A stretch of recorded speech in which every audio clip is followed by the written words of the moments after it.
I discovered the Charlton Motel on a road trip. The manager asked me if I wanted to look at the restaurant, and I walked in and I just got goosebumps. You know, like when you kind of just go with something and all of a sudden you're doing it before you realise that it's happening? I still can't believe I pulled it off.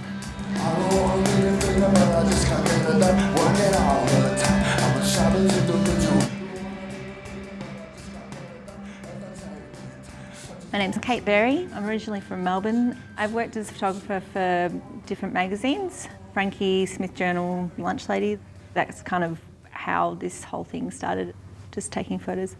I like to set up Instagram accounts, and the Motel one was one that really resonated with people. I just wanted to catalogue my favourite places. I guess it goes back to the 80s when my dad was a photographer. He used to shoot display homes in out-of-the-way regional towns, and we would always stay in the old motels and motor inns. My brother and I used to fight over, who got the Cocoa Pops with the little square cereal boxes. We'd fight each other for the key to who got to open the door first and pick the best bed.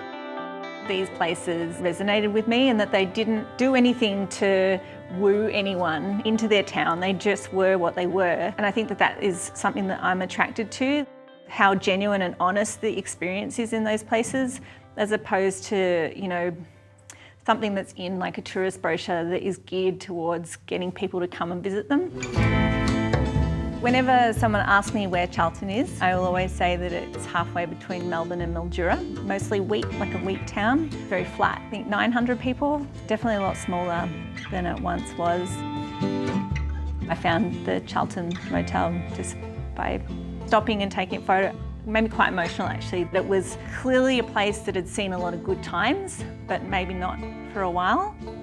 It really did bring back memories of the dinner and show days. So I thought it would be quite cool to recreate that vibe, having your chicken Kiev and watching like a cool band on the stage. A few weeks later, I asked the motel manager if we could put on a music festival in her function room. My immediate reaction was the older people in the town. They like their peace and quiet. They like things a set way. And this is something brand new for the town, which is loud.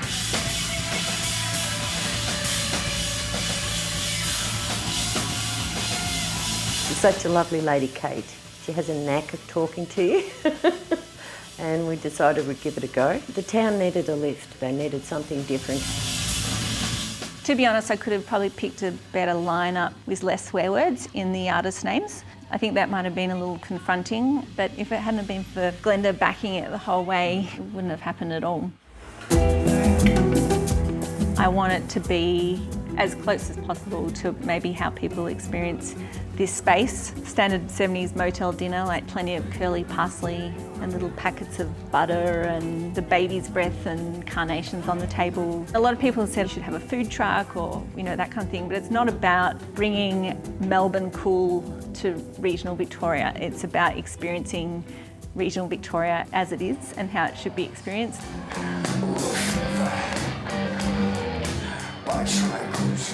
I grew up in a country town. I'm pretty sure we had the same carpet in our footy club, you know what I mean? So it's like a bit of a hug. You walk in there and you feel as though you're around people you trust. It's really great to get into some of these spaces that you haven't had the chance to stop at when you're kind of on the way to something, and to see what happens inside those arched windows and to enjoy the architecture and the vibe.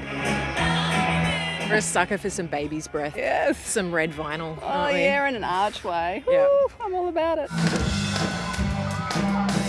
As the events kind of evolved, I sort of started to bring the people that come to the event together with the locals. So we have the locals and blow-ins pool comp. Mac and Louise. It's doubles pool comp, and each partnership has to be a local and a blow-in, so it instantly creates a connection. And then we have the Charlton CWA.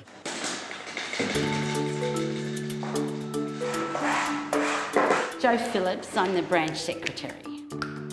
Bronwyn Simpson, I'm a member. Bernice Kenny, Vice President. cakes, if we do Devonshire teas for the people that are coming up. We're doing the traditional CWA Royal Melbourne Show recipe. We did think that it was an unusual thing for the group that were coming to listen to all the bands that they wanted a Devonshire tea. I did think that was a bit strange at first, but anyway, apparently it worked the last time, so. The Wedderburn CWA did the last one, and the Charlton CWA is doing this one, and I think there's a little bit of, you know, whose scones are better. Have you tasted the Wedderburn scones? They're all right. To be honest, connecting the people that come to the event with the town has far exceeded my expectations. And I definitely think now that we're on to number 6, you know, the town has had time to embrace it a lot more. I mean, I've stood here this morning and observed a lot of people walking down the street, and I know they're not from Charlton. I can tell from their clothes. And that's fine, it's great.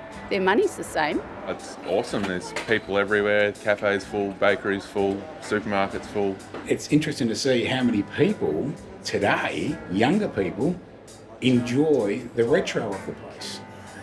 We love the blow-ins. Makes the town alive, doesn't it?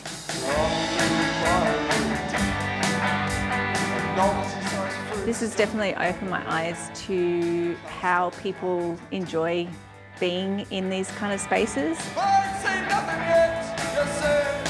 Like every town I go to, I see these spaces, and I want people to experience these towns that on the surface don't seem to have draw cards of tourism, but I just find that, you know, these secret little gems are just so much more rewarding and honest and beautiful. Made a lot of good friends from people coming here. I think it's a great thing. I'm all for it. Kate can do it for the next 20 years if she wants to.